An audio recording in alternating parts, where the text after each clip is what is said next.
అందరికీ నమస్కారం. తెలంగాణలో ఒక శిరీష్ చూసాం, ఈరోజు ఇంకో శిరీష్ చూస్తాం. అక్కడ శిరీష్ అని బర్రెలకు కానీ ఒక అమ్మాయి నిలబడింది. ఆ అమ్మాయి పేరు కూడా శిరీష్ అని. కాబట్టి ఈ రోజు ఇంకో శిరీష్ ఇక్కడ వచ్చాను. ఖచ్చితంగా అమ్మాయిని చూడగానే నేను చెప్పాను, ఈసారి పామర్లు ఎమ్మెల్యేగా నువ్వు ఎన్నిక కాబోతున్నావు అని అమ్మాయి చూడగానే.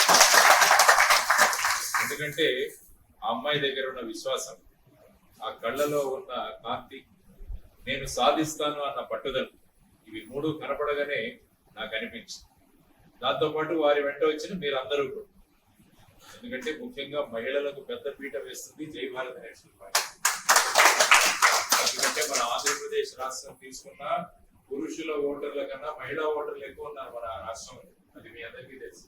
కాబట్టి మీరు కనుక సంఘటితంగా నిర్ణయించుకున్నారంటే మీ నిర్ణయాన్ని మార్చే అధికారం కానీ ధైర్యం కానీ మీ ఇంటి వారికి కూడా ఉండదు.